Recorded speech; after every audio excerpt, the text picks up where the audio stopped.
Every time a door slammed in my face, the question I had on my mind was not, God, why are you doing this to me? It was, God, what are you trying to show me? I know that you lit a burner under my rear end to get me out of this life. Where do you want me to go? That's when things started happening for me. That's Episcopal nun Sister Monica Clare. I'm Leah Smart, and this is Everyday Better. Stay tuned to hear the incredible story of how she left her career in Hollywood to follow her true calling and how you can find yours too. Don't forget to hit that follow button to get new episodes of our show every week. And if you want to hang out with me more, you can find me on socials. Finally, if you like this conversation, I have a favor to ask. Leave us a review wherever you're listening so we can keep bringing you more conversations that you love. Hey everyone, from LinkedIn News, this is Everyday Better, a show about the tools you need to create positive change in your mindset, your work, and every other area of your life. I'm Leah Smart, LinkedIn senior editor and a certified professional coach, and I help people become better versions of themselves one day at a time. Every week, I sit down with a trusted voice, so together we can explore how to take small steps toward big changes, the kind we plan for, strive toward, or never saw coming. Sister Monica Clare is a nun and spiritual counselor specializing in religious trauma, mental illness, and addiction. But surprisingly, you might know her from TikTok. Her handle is Nonsense for the People, which I love that pun, and she started posting videos to demystify life as a nun. See, being a nun was always her plan A. I know, a bit of an unusual one, but it's the thing that she always dreamed of doing.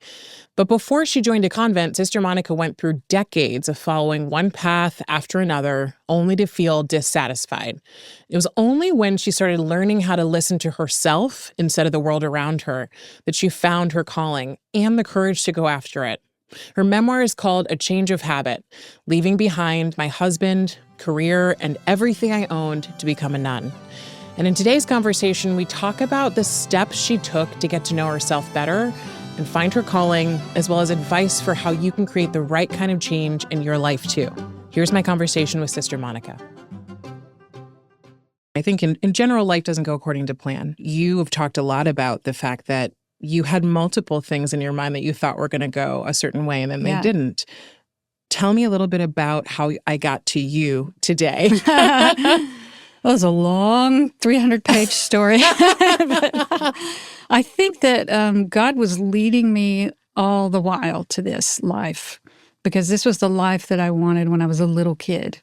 And everything else was an attempt to forget about what I wanted as a little kid, to be a sister, to go into a convent, and to try and be normal. I got into acting to get over my shyness, and then acting led me to motion picture advertising, which I just took as a job to pay the bills, and I ended up doing it for 20 years. Wow. Because I'm loyal, even to something that's not working. To a fault. Yeah, absolutely. I tried television writing, I tried stand-up comedy, I tried PR, and I was even more unhappy. My marriage was really cold and lonely and terrible.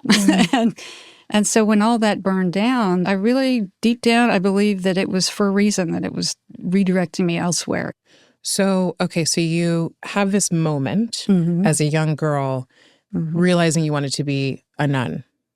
Okay, I'm going to say that that's probably not common for most people, right? So I want to know more about, was it a moment? Was it was there a wake-up call? How did this happen for you? It was, strangely enough, through the entertainment industry. I would watch movies on the Saturday movie matinee, like The Nun Story. The Nun Story really drew me in because it's a beautiful movie, and it tells a true story of a Belgian nun. It stars Audrey Hepburn. All the habits were perfectly beautiful. I thought, oh man, I want to live like that. And then at the end of the movie, she leaves the convent. And I was like, what? That was not your happy ending. Are you crazy? But I just saw this sister in that movie as somebody that I could aspire to that life. I could imitate that life. But other people in my life were saying, why on earth would you want that for yourself? Women are supposed to get married and have children. That's my mother would say to me, that's what women are made for. And as I got, older and I got in my 30s, I thought, that's a calling for some people to be partnered and to have children. And it's wonderful if you're called to that. But I truly believe that not everybody is called to that.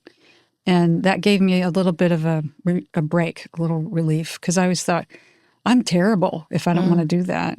Because even my friends would say, oh, that's a selfish choice. How could you decide? Yeah. Is there anything that you did that helped you in your own self-discovery? I read a book called What Color is Your Parachute? It really changed my life because I was trying to think of how I could get out of advertising because I was so deeply entrenched. And that book, I'll never forget it. I can't remember if it was your top 3 or your top 5 values.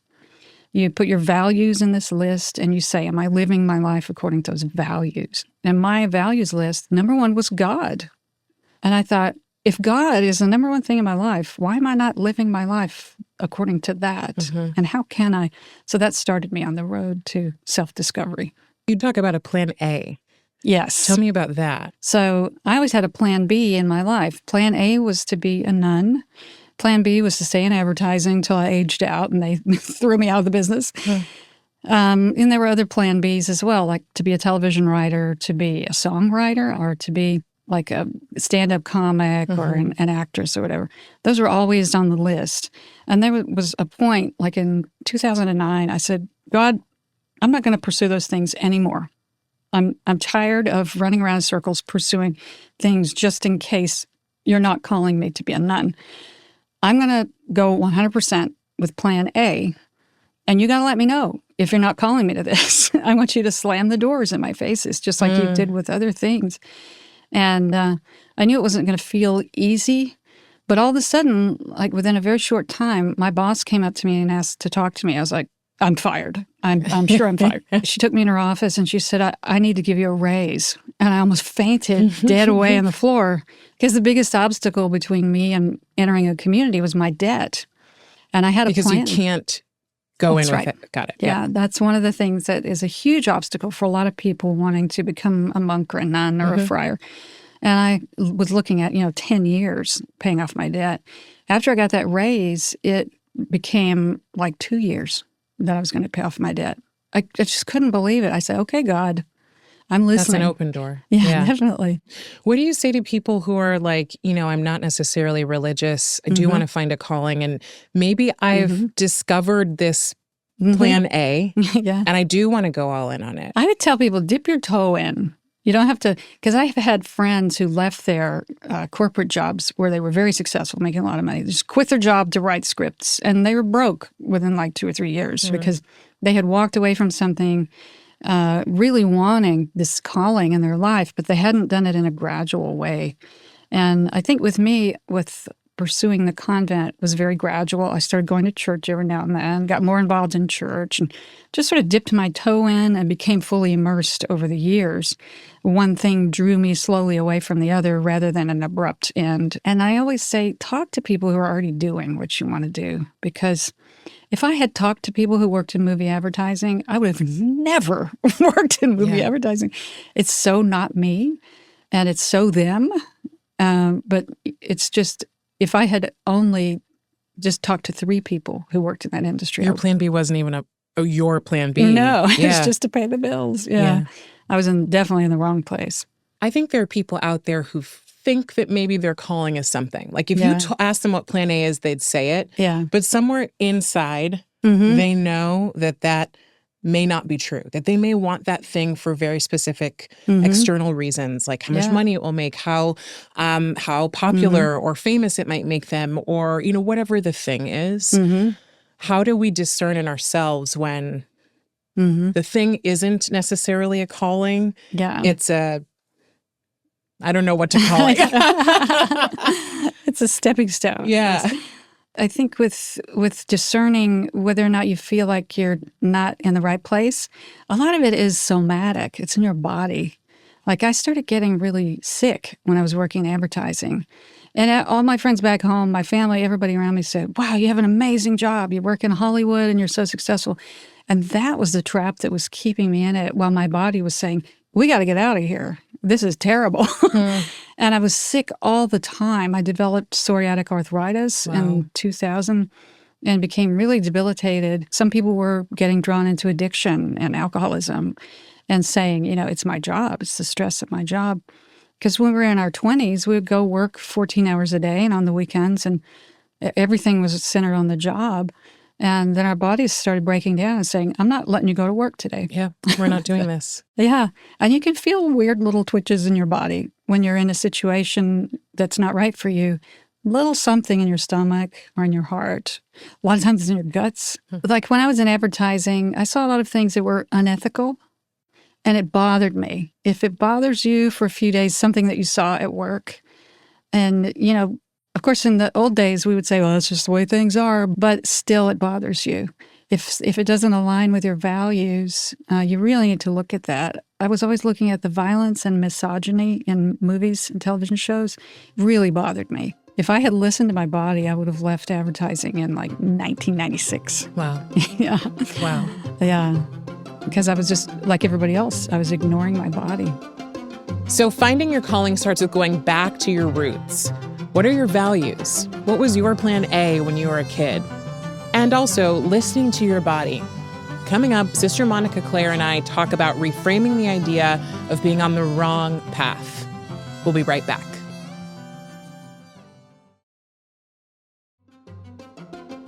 And we're back with Sister Monica on how to find your calling. I love this idea of this gradual move toward plan A, because I do think so many people, it's so easy to feel like I have to go do this thing. I have to do it now. Yeah. How do you know for sure? You never do. There's an old joke in religious communities that says, how do you know if you are really 100% called to the religious life? And the answer is, if you're laying in your coffin dead at the end of your life and you're wearing a habit, then you'll know. Done. Okay.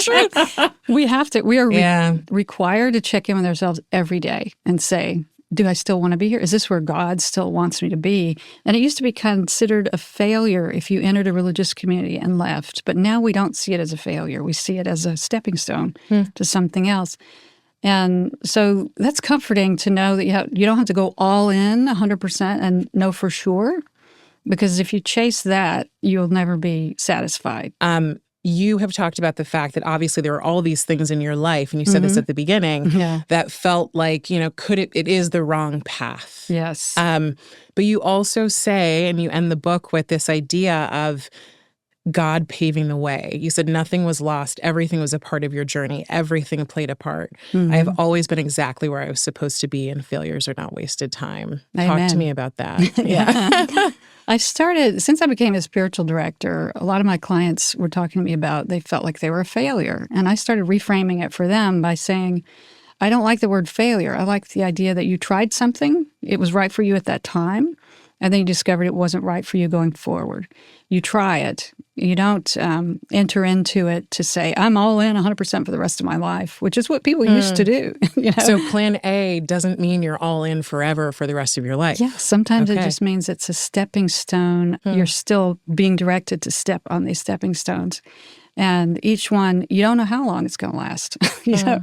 Like even with marriage, people feel like they fail if they get a divorce. I think, no, you just tried it and you were together for as long as it took, and then now you're going to try something else. We need to be gentler with ourselves about failing and succeeding. So for people who might be pursuing plan A now and realizing somewhere along the road that it's not what they wanted, they're disappointed, or they're just pursuing things that they're like, I thought I wanted this and I'm not getting what I thought I'd get out of it. Yeah. What do you tell people? What's like your kind of piece of advice for people who are sitting in a place right now going, I had this whole plan for my life and it's just not unfolding that way? Yeah. And so many people are, and they're in so much despair. The first thing I would say is don't beat yourself up. We all get lost on our path, and we're never really lost. It's going to lead to something else. And the second thing I would say is if you haven't taken the personality tests, take them because they will tell you a lot about where your path is. Make a list of your values, like in what color is your parachute? What are your values? What are jobs that align with those values? How can you gradually transition into that life? I felt very locked into advertising because of the hours. And I wanted to go into church work, but the hours were so long. I was thinking, how can I gradually start taking on more church work if I'm working 14 hours a day? But I gradually learned how to fit it into the cracks of my life. And you have to find out who you actually are and what your values are. A lot of people have a heart for social justice work, and they're working at a bank. So how can you fit a little bit of social justice into your life? And if you're meant for it, I believe that God pulls you into it, hook, line, and sinker at some point.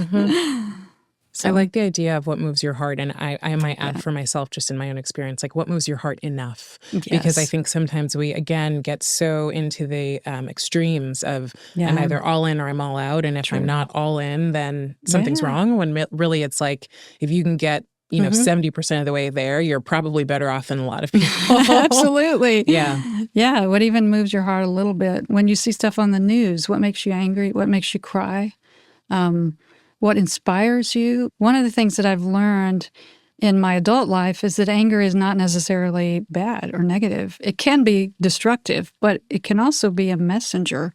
And so whenever I get mad about something, I think, okay, anger, what are you trying to tell me?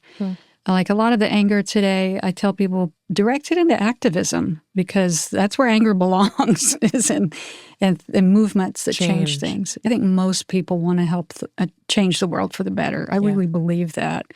And they just don't know where to start. And I would say, look at a place where you can volunteer for 2 hours and see where this goes. Like if I could be anything in the world, what would I be? What would I do? And sometimes it's weird. Sometimes people are like, I want to make cupcakes. I want to sell them, which is not weird if you're called to that. But if you're reading a lot of articles about making cupcakes and you're obsessed with this, then there's something in that. Does your calling have to be your job? Not necessarily. I mean, I guess if your job is not too toxic and debilitating, then you can have another interest. Like a lot of people have regular jobs in finance and they're pillars of the church. They put most of their time and energy into their earning a paycheck, but they're also at church doing great things.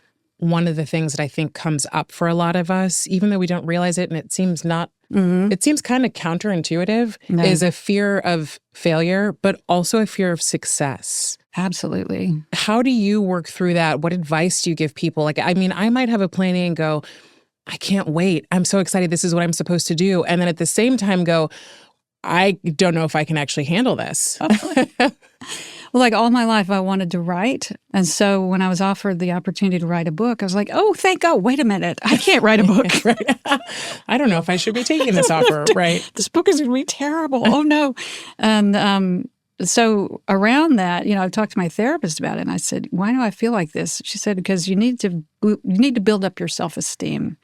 If your self-esteem is shaky and you go into success, it's going to really be difficult for you to not feel like an imposter, to feel like you deserve it, and to not listen to the haters and the commenters on social media that tell you you're a fraud.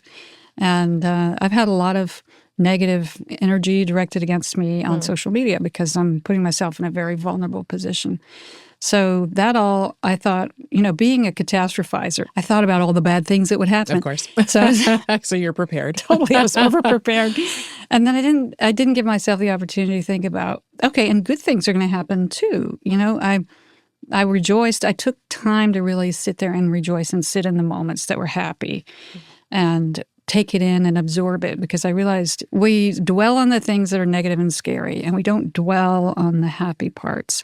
And I would think, okay, I did this gratitude exercise. What am I looking forward to about this? Yes, there are possible pitfalls, but what's going to be really awesome about this? And I'm going to be surprised with great things that happen. The idea of building up your self-esteem sounds really simple, but not easy in practice.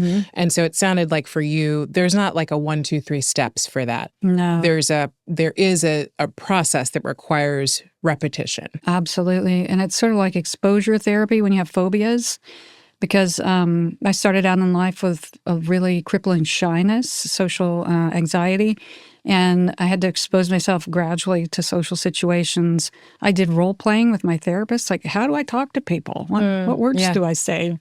And that helped a lot just to gradually expand my world, because I'll never forget my therapist when I was in my 30s. I said, I just really feel called to be a hermit and to live away from everyone. I don't want to be around humans anymore.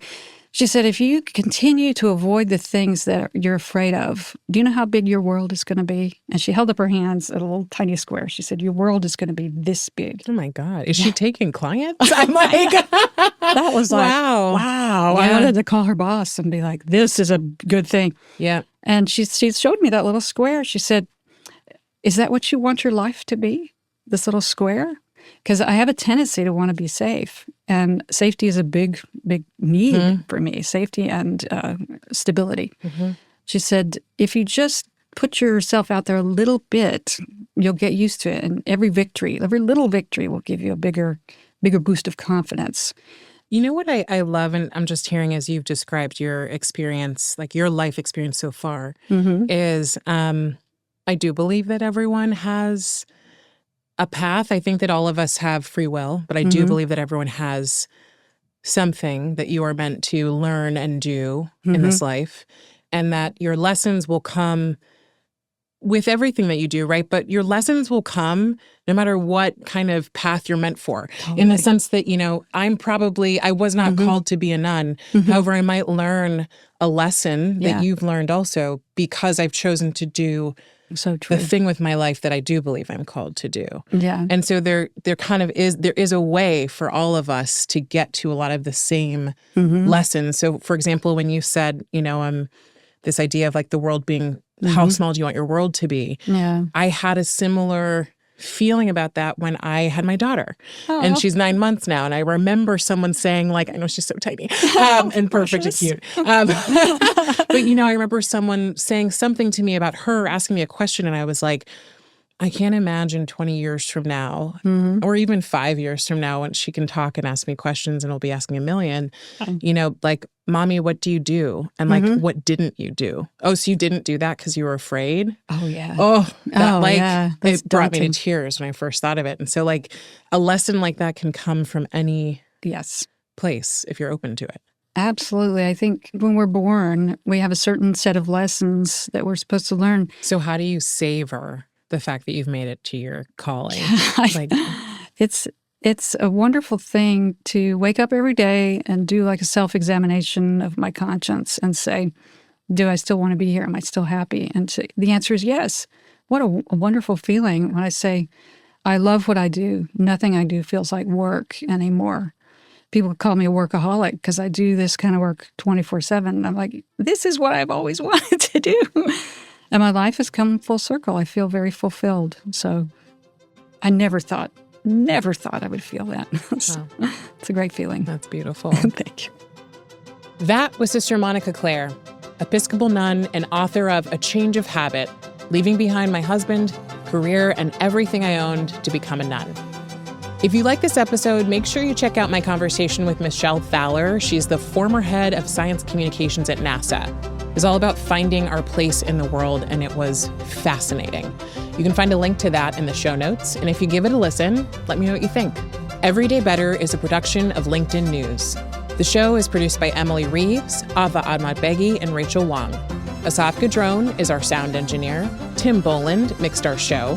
We get additional support from Alex Kutsiansova and Mujib Merdad. Sarah Storm is our senior producer. Dave Pond is head of production and creative operations. Maya Pope-Chappelle is director of content and audience development. Courtney Koop is head of original programming. Dan Roth is LinkedIn's editor-in-chief and vice president of content development. And I'm Leah Smart. Thanks for coming with me, and I'll see you next time.